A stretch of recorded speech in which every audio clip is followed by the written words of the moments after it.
back, relax, and maybe get yourself a snack. Me and you gonna have a little chat about books.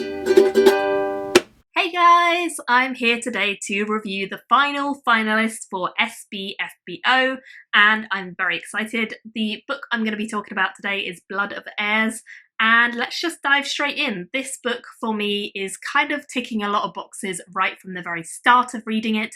I really enjoy tribe-based fantasy, clan-based fantasy, anything that has kind of modular groups of people who are travelling bands or nomads or that sort of thing. I really enjoy that. I find that to be quite a different experience from what I normally read in like Western fantasies, and I just really enjoy the Eastern influences. So this story has a lot of things that I immediately off the bat kind of like. We're following two main characters. One of our main characters is called Ran, and he lives in a very war-torn environment.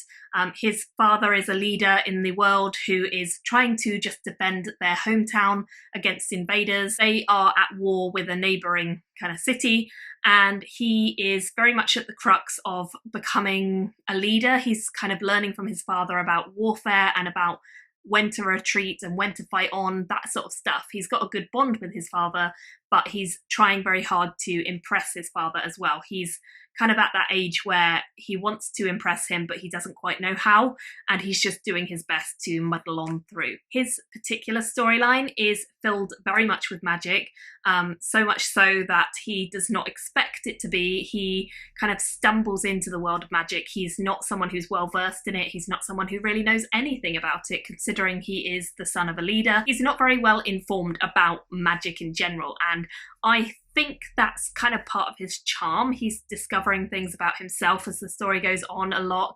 He has a companion that the story goes along with, where she is this kind of ghost-like being who he doesn't quite know where she's from. He doesn't quite understand her backstory or her history, but she's quite an interesting character for giving insider information about the magic. So I liked their kind of relationship, even though it was a little bit fraught at times. I liked the dynamic they had together. He's a young boy, he's an heir to a throne, he's the sort of character that you find it easy to root for, I suppose, because he is someone that would be generally liked by the nobility.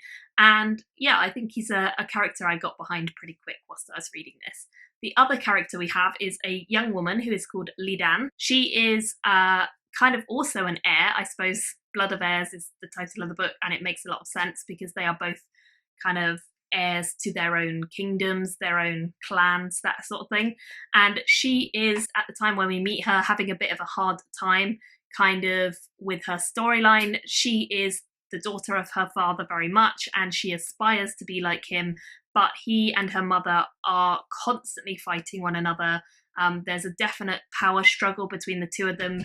Her father is the one who rules over the clans, but her mother is the one who kind of fights him on every decision, challenges him in front of his men and his tribe, and it's just generally a bit of a rocky relationship that she is constantly seeing, and she wants to become the true heir to his kind of clan. She wants to be able to take over when he retires, and her mother wants that for her, but her mother goes about that in really poor ways, whereas Lidan is trying her best to just prove that she can do it. She may be female, but she is still the heir, and she is the one who can take after her father when he goes, without having a male heir needed. She is proving herself time and time again by what she does and how she does it, and she learns a lot of lessons over the course of the book as well. So I definitely enjoyed her plotline, and I think she's a character who I easily connected with. She is the sort of character who learns and grows and develops, and you see a lot of that over the course of her plotline. Overall, I think their two plot lines start off quite individual, but as the book goes on, they do end up merging a little bit more,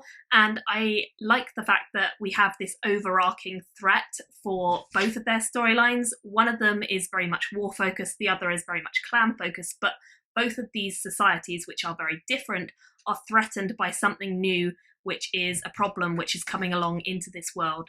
And the leaders and heirs both have to kind of figure out a way to protect their people. I never felt like there was a dull moment. I think the pacing was really good. It was quick, it was easy, but it was also like challenging at times and fun. They faced a lot of trials individually, and their storylines individually were very interesting, but I was also very intrigued about the overall story and how it all tied together. I would definitely be interested in reading the next one in the series. I think there's a lot of potential to come out of this book.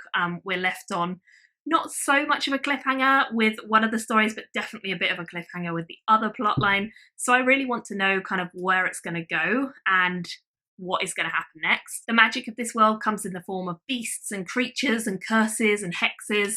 There's so many things. It's very kind of mixture of everything. Ghosts, lots of different spirit creatures. There's a lot in here to like and to enjoy. Overall, I ended up giving it a 4 out of 5 stars, which is 8 out of 10 for SPFBO, and I certainly think it's very deserving of that score. I really enjoyed it. It was a very easy read and certainly one that I would happily continue the series for. So I'd love to have your thoughts if you guys have read it or if you plan to pick it up. Thank you all so much for watching, and let's follow along on the scoreboard to see which of the finalists is actually going to win the title for this year's SPFBO. I am very excited to see what gets the best score overall. Thanks for watching, I'll link it below, and I'll see you soon in another video. Bye guys! Thank you for watching my video today. Go pick up a book, then come back and chat with me again.